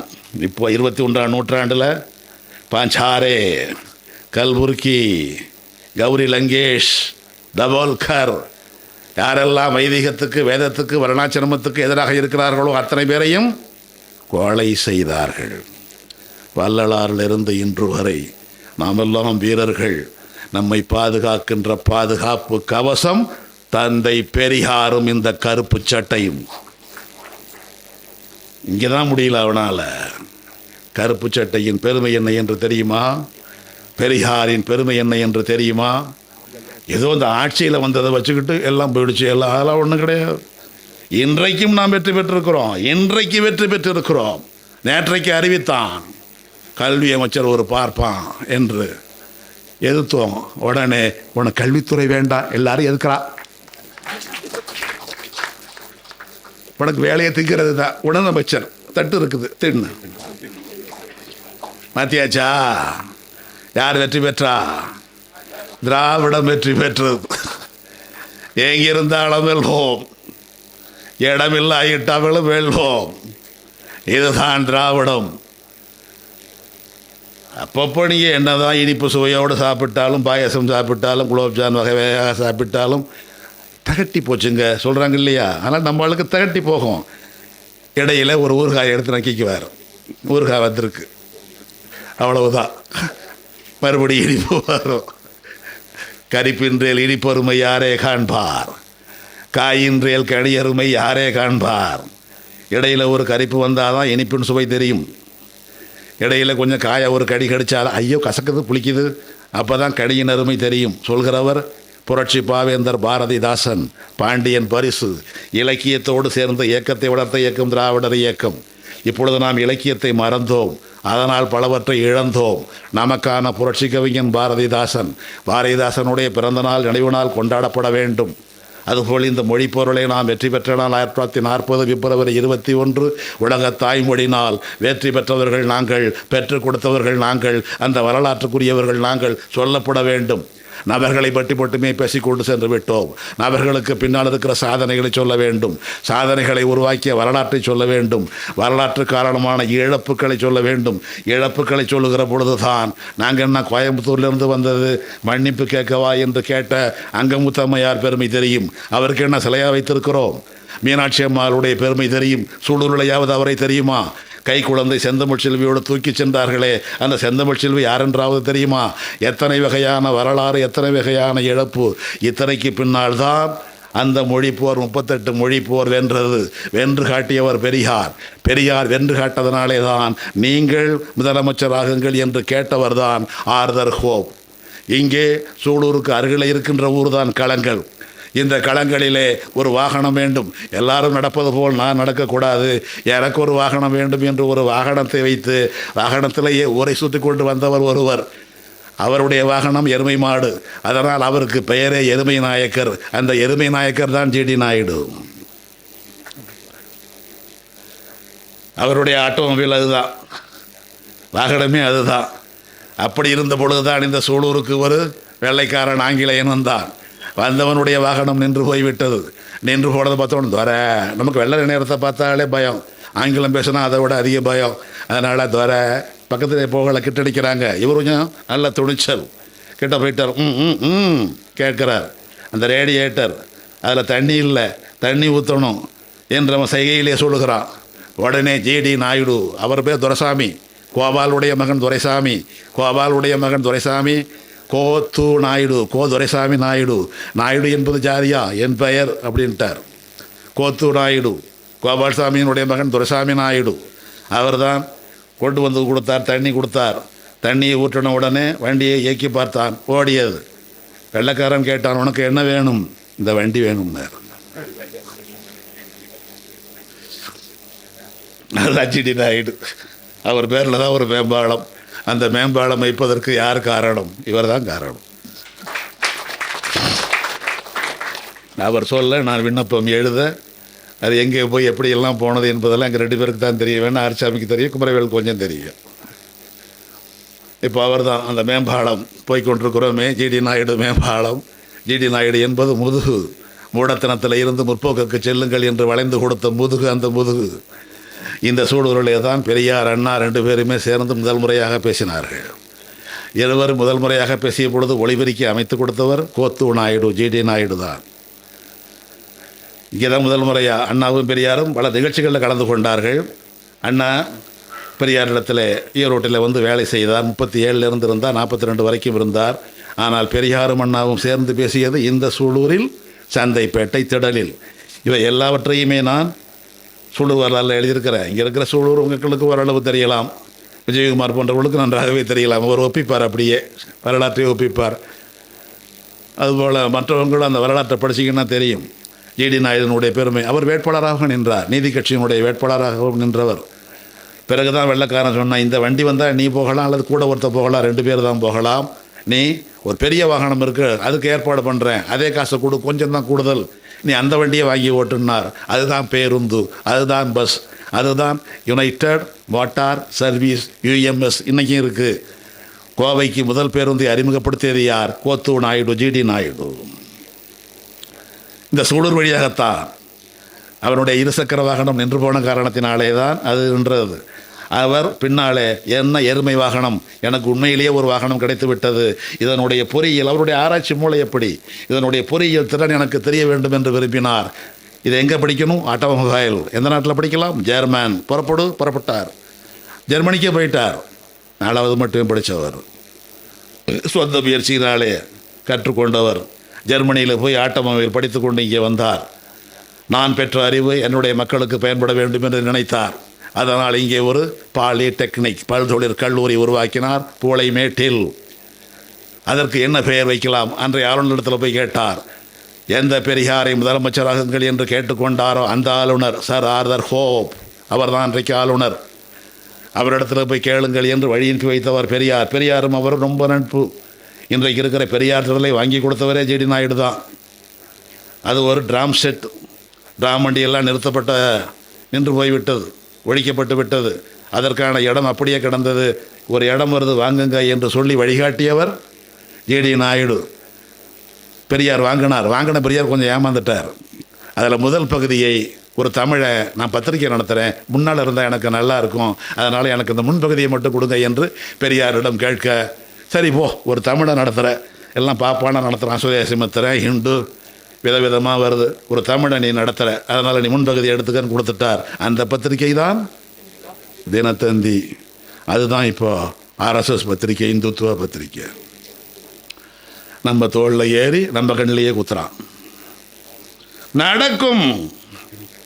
வீரபாண்டியன் பிறந்த இடத்திலே தான் எட்டப்பனும் இருப்பான். திப்பு சுல்தான் பிறந்த இடத்திலே தான் பூரணையாவும் இருப்பான். காட்டி கொடுக்கிற முயற்சிகள் எப்பொழுதுமே இருக்கும். அதை அடையாளம் கொண்டு அடுத்தடுத்து முன்னேற வேண்டும். இது ஒரு படிப்பினை, எல்லாவற்றிலுமே ஒரு படிப்பினை தான். அந்த ஆர்தர் ஹோப்பு தான், அவர் பேரில் தான், உங்கள் பேரில் தான் ஒரு கல்லூரி வேண்டும் என்றார். அப்பொழுது தான் அவர் சொன்னார், உன் பேர்லேயே வச்சுக்க, ஜிடி நாயுடுங்கிற பேர்லேயே கல்லூரி வச்சுக்கன்னார். இல்லைங்க, இப்போ முதல்வராவது நீ இரு, நீ தான் பிரின்ஸ்பால் அப்படின்ட்டார். ஜிடி நாயுடு தான் அதுக்கு முதல்வர். அவர் பெரிய வச்சுட்டார், hope college. Arthur hope college தான் முழு பெயர். இன்றைக்கு ஹோப் காலேஜ், இன்னும் பல பேர் போப் காலேஜுங்கிறாங்க, போப்பாட்ட வரை வந்த மாதிரி. பிறகு அந்த கல்லூரியை, இங்கே 2 கல்லூரி வந்துருச்சு. ஒன்று அரசு பாலிடெக்னிக், இன்னொன்று அரசு பொறியியற் கல்லூரி. உங்கள் கல்லூரியை கொடுத்துருங்கன்னாங்க. அவர் சேர்த்து வைத்திருந்த அத்தனை நூல்களை, கருவிகளை, கோடிக்கணக்கில் மதிப்புடையதை பிரித்து கொடுத்தார். அதுதான் இடது பக்கம் இருக்கிற ஜிபிடி கவர்மெண்ட் பாலிடெக்னிக், வலப்பக்கம் இருக்கிற அங்கே தடங்க சாலையில் இருக்கிற அரசு பொறியியற் கல்லூரி. இப்போ எல்லாம் இந்த வாக்கு எண்ணிக்கை நடந்துச்சு. அரசு பொறியியற் கல்லூரி ஜிசிடி. ஒவ்வொரு ஆண்டும் அந்த அரசு பொறியியற் கல்லூரியினுடைய ஆண்டு விழா வருகிற பொழுது நிறுவனர் என்று ஜிடி நாயுடுவை தான் அழைப்பார்கள். அவங்க மறக்கலை, ஜிடி நாயுடுவை தான் அழைப்பார்கள். அண்ணாவை கூட அழைச்சாங்க. அண்ணா வந்து பேசுகிற பொழுதும் ஜிடி நாயுடு பெருமையையும் சொல்லி, இங்கே இலக்கியம் என்ற விழாவிற்கு என்னை அழைத்திருக்கிறீர்கள், யார்? அறிஞர் அண்ணா. அந்த அறிஞர் அண்ணா பிறரை உயர்த்துவதில் ரொம்ப மகிழ்ச்சி உடையவார். இது இலக்கியம் என்ற விழா. நான் படித்தது பொருளியல் படித்த அண்ணாதுரையை இந்த அரசு பொறியியற் கல்லூரியுடைய இலக்கியம் என்ற விழாவுக்கு அழைத்திருக்கிறீர்கள். என்னை விட நன்றாக தமிழ் தெரிந்தவர்கள் இங்கே இந்த அரங்கத்தில் எதிரே இருக்கின்றார்கள். இவர்களை இனிமேல் நீங்கள் நன்றாக பயன்படுத்தி கொள்ளுங்கள். ஒருவர் புலவர் சா மருதவாரனார், இன்னொருவர் புலவர் நா சுந்தரராசனார். சொன்னவர் அண்ணா. புலவர்களை மதித்தார், அறிஞர்களை மதித்தார். அந்த 2 பேரையுமே, அவங்கள பற்றி அவங்க யாருக்குமே தெரியாது. ஆனால் அண்ணாவே சொல்லின பிறகு தான் எல்லோரும் பார்க்குறாங்க, இவர் தான் மருதவாரனாரா, எந்த ஸ்கூல், எந்த பள்ளி, மைக்கேல் சுந்தரராசனா. இப்படி தான் அறிஞர்களை மேம்படுத்துவதில் அந்த அளவுக்கு ஆர்வம் எடுத்துக்கொள்ளுகின்ற அண்ணா இங்கே பேசினார். ஜிடி நாயுடுவும் இருந்தார். அவரும் மருதவாரனார் தான் நெருங்கிய நண்பர்கள். எல்லாருமே இவருக்கு பழக்கம். நம்ம பொதுச் செயலாளருக்கும் அரிசாமிக்கும் எல்லாரும் பழக்கம். நீண்ட காலம் பொது வாழ்க்கையில் இருந்துட்டாங்க. இவங்க வாழ்க்கை வரலாற்றை எழுதினா நல்லாயிருக்கும். நல்ல வேளை ஒரு ஆவணப்படமாவது வந்தது. அது வந்த பிறகு தான் இவருடைய பெருமையே தெரிந்தது. நல்லபடியாக ஒரு மலர் வந்தது காரணமே நம்முடைய ஆரிச்சாமி அவர்கள் தான். எனக்கு எதுக்கு மலர், எனக்கு எதுக்கு விழான்னு ஒதுங்கினார். ஆனால் ஆரிச்சாமி விடலை, போட்டார் மலர், எடுத்தார் படம். படம் எடுத்த நண்பர்கள் கூட இங்கே வந்திருப்பார்கள் என்று நினைக்கிறேன். ஆமாம், இளவரசு அதில் ஒருத்தர் இந்த படமும் எடுத்துக்கிட்டு இருக்கிறார். அந்த ஆர்தர் ஹோப்பு தான், அவருடைய பேரில் தான் ஹோப் காலேஜ். இப்போ கல்லூரிகள் மாறி போனாலும் கூட இடத்தினுடைய பெயர் மாறவில்லை. இன்றைக்கும் அதனுடைய பெயர் ஹோப் காலேஜ் தான். ஹோப் என்றால் யார்? ஒரே ஒரு கேள்விக்கு இத்தனை வரலாறும் இருக்கிறது. இந்த ஹோப் தான் ஆர்தர் ஹோப். அந்த ஆர்தர் ஹோப்பு தான் முதலமைச்சர் பதவிக்கு பெரியாரை அழைத்தார். 1 முறை அல்ல 3 முறை அழைத்தார். அதற்கு காரணம் 38 மொழிப்போர். 38 மொழிப்போர் என்பது முதல் தமிழ் தேசிய போர். தமிழ்நாட்டின் தமிழ் தேசிய தந்தை, முதலாவது தந்தை எங்கள் பெரியார். நெஞ்சு நிமிர்த்தி சொல்லுங்கள். 4 வருண ஒழிப்பு என்பது வர வேண்டும் என்றால் நாம் சாதியாய் பிரிந்து கிடக்கிறோம், மதமாய் பிரிந்து கிடக்கிறோம். சாதி நம்மை பிரிக்கும், மதம் நம்மை பிளக்கும். நம்மை இணைப்பது எது? தமிழ். நீங்கள்லாம் ஜாதி வாரியாய் பிரிந்து உட்காருங்கள் என்றால் ஏறத்தாழ இந்த நாற்காலியை பற்றாது, ஆளுக்கு ஒரு நாற்காலியை தூக்கிட்டு போவீங்க. அவ்வளோ ஜாதி இங்கே இருக்குது. நீங்கள் எல்லாம் மதமாக பிரியுங்கள் என்றால் ஒரு 3-4 பிரிவாக பிரிக்க வேண்டி வரும். தமிழராக உட்காருங்கள் என்றால் உட்கார்ந்திருக்கிறோம். எது பிரிக்கும்? சாதி. எது பிளக்கும்? மதம். எது இணைக்கும்? தமிழ். அதற்காகத்தான் தமிழ் வாழ்த்து. தமிழின் அடிப்படையிலே ஒவ்வொன்றையும் செய்தோம். அந்த தமிழுக்காக செய்த செயல்கள் அது ஒரு தனி வகுப்பாக தான் சொல்ல வேண்டும். நம்முடைய திராவிடர் இயக்க பெரியார் தான் கொண்டு வந்தார் 34. காணா போட்டு கால் வாங்கினா கா, ஞானா போட்டு கால் வாங்கினா ஞா, சாணா போட்டு கால் வாங்கினா சா. அப்புறம் நான் மட்டும் இப்படி ஒரு வாழ்க்கையில் போகுது முதல்ல மாதிரி. ஏன் அது அனாலஜி, ஒப்புமை இயக்கத்திற்கு மாறானது. நா ரா இதெல்லாம் மாற்று என்றார், மாற்றினார். 1934 எழுத்து சீர்திருத்தத்தை அறிமுகப்படுத்தியவர் பெரியார்.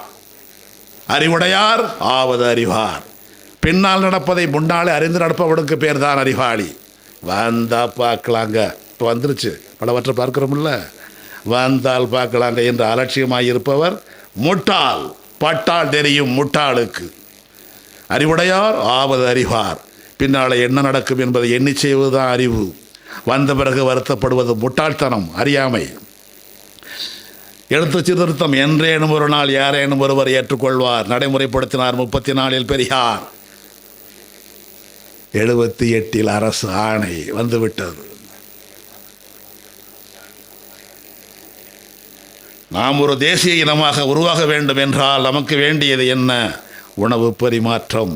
இப்போ சொன்னார், காலையிலேயே மீன் குழம்பு அதெல்லாம் கொடுத்தார் குமரவேலுன்னு. எங்களுக்கு ஒரு ஏக்கம் சாப்பிடாம போயிட்டோமே என்ன. அந்த உணவு பரிமாற்றம், நீங்கள் சாப்பிட்டது எனக்கு, நான் சாப்பிட்டது உனக்கு. ஐயர் மேடையில் பால் குடிக்கிறப்ப கூட அங்கவஸ்திரத்தை எடுத்து முடிண்டே குடிப்பார். அடுத்தவர் பார்த்தா தீட்டு, தொட்டா தீட்டு, உள்ள விட மாட்டார். இருக்குதே இந்த உணவு பரிமாற்றம். பல பேர், இப்போ நானே எங்களுடைய கல்லூரியில் படிக்கிற பல நண்பர்களை அழைத்து கொண்டு செல்வேன். எங்கள் அப்பாவுடைய அம்மா கேட்பாங்க, என்ன ஆள், என்ன சாதிக்கிறத கொஞ்சம் நாகரிகமாக கேட்குறாங்களா, என்ன ஆள், எல்லாம் நம்ம ஆள் தான். நான் இவன் ஒருத்தர் யாரை வந்தாலும் நம்ம ஆளுக்கிறான்.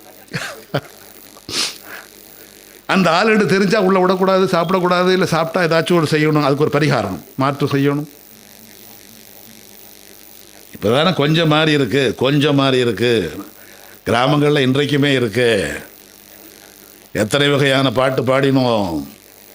தொட்டாலே திட்டு பாடுமா, நாங்கள் தோடாத பொருள் எதம்மா, பார்த்தாலே பாபதோஷமாம், நாங்கள் பார்க்காத காட்சி ஏதம்மா, இந்த கொடுமையை செய்தது இந்து மதம், அதை குழி தோண்டி புதைப்பது அவசியம். சும்மாவா சொன்னோம்? ஒரு மதத்தின் மேலே வெறுப்பு. கிறிஸ்தவனாக பிறந்த யார் வேண்டுமானாலும் பாதிரியாராகலாம், போப்பாண்டவராகலாம். முஸ்லீமாக பிறந்த யார் வேண்டுமானாலும் ஹஜ்ரத்தாகலாம், இமாமாகலாம். ஆனால் இந்துவாக பிறந்த ஒருவன் இந்து கோயிலுக்கு உள்ளே போக முடியாது. கற்ப கிரகத்துக்கு வெளியிலேயே நிற்கணும். அர்ச்சகர் ஆகவே முடியாது. மடாதிபதி ஒரு காலம் முடியாது. எல்லாம் ஜாதி அடிப்படையில் தெலுங்கு பார்ப்பானாய் பிறந்தவன் மட்டும்தான் சங்கராச்சாரியாக முடியும். கார்காத்த வேளாளராய் பிறந்தவர்கள் மட்டும்தான் மடாதிபதியாக முடியும். பேரூர், சரவணம்பட்டி, விளக்கு அது ஒரு ஜாதி தான். இந்துவாக பிறந்த எல்லோருமே இந்து மடத்துக்கு அதிபதி ஆகிவிட முடியுமா? இந்துக்கள் எல்லாம் சமம் சொல்லி ஏமாத்துறானே. கேட்கணும், கேளுங்க. நான் இந்து தான், உன்னை விட நல்லா வேதம் கூட படிச்சிருக்கிறேன், எனக்கு சமஸ்கிருதம் கூட தெரியும், பக்தி அதிகம், எனக்கு குடும்பம் கூட வேண்டாம், குழந்தை கூட வேண்டாம், வந்துடுறேன் பக்திக்கு. அமர்த்துவியா? அமர்த்துவானா? இந்த ஜாதி. அதனால தான் இந்த ஜாதி என்பது இருக்கின்ற மதம் இந்து மதம், அதை எதிர்க்கிறோம். ஏன் நீங்கள் இந்து மதத்தை மட்டுமே எதிர்க்கிறீங்க? நான் கிறிஸ்தவன் இல்லை விட்டுறான், முஸ்லீம் இல்லை விட்டுறான், இந்து இல்லை விட்டுரு, விடுவாங்களா? ஏன் கிறிஸ்தவனுக்கு ஒரு இலக்கணம் உண்டு, வரையறை. முஸ்லீமுக்கு ஒரு இலக்கணம் உண்டு, வரையறை. இந்துக்கு என்ன இலக்கணம் சொல்லுங்கள்? இந்துவுக்கு என்ன இலக்கணம்?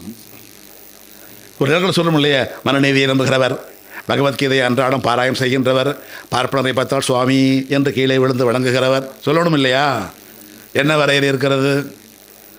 யார் கிறிஸ்தவர் இல்லையோ, யார் முஸ்லீம் இல்லையோ, யார் பார்சி, அது ஒன்று இருக்குது, யார் பார்சி இல்லையோ அவர்கள்தான் இந்து. நாங்கள்லாம் நாத்திகர், நீயும் இந்து தான். இப்போ எங்கள் மதம் நாங்கள் எதுக்குறோம், எங்கள் வீட்டுக்கு இப்போ நாங்கள் ஆள்றோம். சீக்கியர் இந்து, சமணர் பௌத்தர் இந்து, சட்டப்படி இந்து. இந்து என்றால் நான் யார்? சூத்திரன். Still we are Shudras. என்றும் நாம் சூத்திரர்கள். புரிய மாட்டேங்குதே. இன்றைக்கும் உங்களை கோயிலுக்குள்ளே விட மாட்டான். கோயிலுக்குள்ளே விட்டாலும் நீங்கள் கொண்டு போகிற தேங்காயை, பழத்தை, ஊதுபத்தியை, சூடத்தை கொளுத்த விடமாட்டான். விடுறாங்களே, எங்கள் பூசாரி விடுறாரு, அது சூத்திர கோயில். அர்ச்சகர் இருக்கிறது தான் பிராமண கோயில், வைதிக கோயில், ஆகம கோயில். நம்ம பூசாரி நமக்கு விபூதி கூட வச்சு விட்டுருவார். இது ஒரு சூத்திரர். அந்த கோயிலுக்கு ஐயர் வருவாரா? பார்ப்பனர் வருவாரா? அவர் கையால் விபூதி வாங்குவாரா? அது அர்ச்சகர் கோயில். அங்கே போனால் நீங்கள் கொடுக்கணும். பழம், தேங்காய் ஒவ்வொன்று கொடுத்து அவர் கேட்பார். பேர் நாம சொல்லுங்கோ சொல்லுவார். நட்சத்திரம் சொல்லுங்கோ சொல்லுவார். கோத்திரம் சொல்லுங்கோ, கோயிலுக்கு போயிருக்கிறவங்களுக்கு தெரியும், கோத்திரம் சொல்லுங்கோ என்பார். கோத்திரம் என்பதை இருப்பது பார்ப்பனருக்கு மட்டும்தான். நமக்கெல்லாம் கோத்திரம் கிடையாது. நம்மால் பல பேர் நாங்கள்லாம் விபூதி பூசுவோங்க, சிவ கோத்திரம், இவர் நாமம் வைணவ கோத்திரம். இது இவராக கண்டுபிடிச்சிருக்காரு. கோத்திரங்கிறது வேறு, அது பாப்பானுக்கு தான். சாதியை காப்பாற்றிவிடும் கருவறை கற்ப கிரகம். அந்த கற்ப கிரகத்துக்குள் அனைவரும் நுழையலாம் என்று ஆணையிட்டவர் கலைஞர். அனைவருமே கோயிலுக்குள் நுழையலாம் என்று ஆணையிட்டவர் 234 சட்டமன்ற உறுப்பினரும் ஆதரித்து போட்ட தீர்மானம். அனைவரும் கோயிலுக்குள் நுழையலாம் ஆணையிட்டவர் கலைஞர். இப்பொழுது எங்கே கிடக்கிறது? குப்பைக்கூடையில். 9 பார்ப்பனர்கள் போனார்கள், வழக்கு போட்டார்கள். கிறிஸ்தவ கோயிலில் எல்லாரும் செல்லலாம், முஸ்லீம் கோயிலில் எல்லாரும் செல்லலாம். இந்து கோயிலில் பிராமணரை தவிர மற்றவர்கள் சென்றால் சுவாமி தீட்டாகிவிடும். உச்சநீதிமன்ற தீர்ப்பு. ஒரு சூத்திரன் கற்ப கிரகத்துக்குள் நுழைந்து விட்டால் 144 கலசம், அவன் குடம்னு சொல்ல மாட்டான், கலசங்களை வைத்து சம்பரோட்சணம் செஞ்சால் தீட்டே போகுமா? தீர்ப்பே இருக்குது. இப்போ நம்ம அனைவரும் பூசகராகலாம், அர்ச்சகராகலாம் என்பதற்கான ஒரு ஆணையை போட்டோம். அந்த ஆணையில் கூட விதவிதமாக மாணவர்களை உருவாக்கி கொண்டே இருக்கிறோம். உருவாக்கினவர்களில் ஒரே ஒரு அணி தான் உள்ளே போனார்கள். அந்த அணிக்கு கூட இப்போ கோயிலுக்கு வெளியே இருக்கிற கோயிலில் மட்டும்தான் வேலை கொடுத்துருக்குறான். கற்ப கிரகத்துக்குள்ளேயோ மூலஸ்தானத்துக்குள்ளேயோ அனுமதிக்கவில்லை. இன்றைக்கும் அதுதான். வயிற்றுக்கு மேலே இதயம். இப்பொழுது கூட உங்களுக்கு எண்ணம் வந்திருக்கும், டீ குடிக்கிற எண்ணம் வந்தாச்சே, தேநீர் கொடுக்கலாமே, நேரம் ஆகிட்டே இருக்குது, அதுக்கு மேலே வேறு உணவு போடணுமே, அதுக்கு இடம் வேணுமே நினைக்கலாம். இறைப்பைக்கு மேலே இதயம். மானம் தான் முக்கியம். உணவை விட முக்கியம் மானம். மானம் ஒன்றேனல் வாழ்வு. மான உணவு ஐயா சொன்னார். சூத்திரம் மாதிரி தான் பெரியாருடையது. மானமும் அறிவும் மனிதருக்கு அழகு. அறிவு வந்துருச்சு, எல்லாம் பேருக்கு பின்னால் எம்எஸ்சி, எம்காம், பிஹெச்டி, எஃப்இ எல்லாம் போட்டுட்டோம். ஆனால் மானம் இருக்கிறதா? அது மானங்கட்ட அறிவு. போய் கையேந்தி நிற்கிறாய் விபூதி குடி சுவாமி என்று அவன் தூக்கித்தானே போடுகிறாய். நெய்யும் இந்த நானும் இந்த தொட்டு கொடு, கேட்டு பாருங்கள். நான் கொண்டு வந்த தேங்காய் நான் உடைப்பேன், நான் கொண்டு வந்த சூடத்தை நான் எரிப்பேன் என்று கேட்டு பாருங்கள், சொல்லி பாருங்கள். உடைவது தேங்காய் அவங்க மண்டையா என்பது தெரியும். இன்றைக்கும் இருக்கிறது இவற்றையெல்லாம் அப்படியே மறைத்து விட்டது. பக்தியை பற்றியெல்லாம் கொஞ்சம் பேசுகிறாதீங்க. இவர் ரொம்ப அறிவாளி. இந்த பக்தியை பற்றி மட்டும் பேசுகிறாதீங்க, கொஞ்சம் ரொம்ப பாதுகாக்கிறாராம். சர்வ சக்தி உள்ள சாமிக்கு தன்னை காப்பாற்றிக் கொள்ள தெரியும், நீ போ. இவர் காப்பாற்றுறாராம் அவரை போய். இந்த பக்தியை மட்டும் பற்றி பேசாதீங்க, மதத்தை பற்றி கொஞ்சம் பேசாதீங்க, ஜாதியை பற்றி பேசாதீங்க. வேறு எதைத்தான் பேசணுங்க ரெடி. பேச வேண்டிய செய்திகளை எல்லாம் பேச மறந்ததனாலே தான் நாம் அனுபவிக்கிறோம் பலவற்றை. பேசுவோம். கட்சி வேறு, இயக்கம் வேறு. கட்சி என்பது அதிகாரத்திற்கும் தேர்தலுக்கும், இயக்கம் என்பது அதிகாரத்தை நோக்கி போகாது. சொந்த சோற்றை சாப்பிட்டு சொந்த செலவிலை தன்னுடைய பணியை ஆற்றிக்கொண்டு பணியாற்றுவதற்கு பேர் இயக்கம். நாம் இயக்கம், திராவிடர் இயக்கம். அதிகாரத்தை நோக்கி செல்கின்றவர்கள் திராவிட கட்சிகள். இப்போ இந்த 3 தான் சொன்னேன். இந்த 3க்குள்ளே தான் நாம் செய்ய வேண்டியது.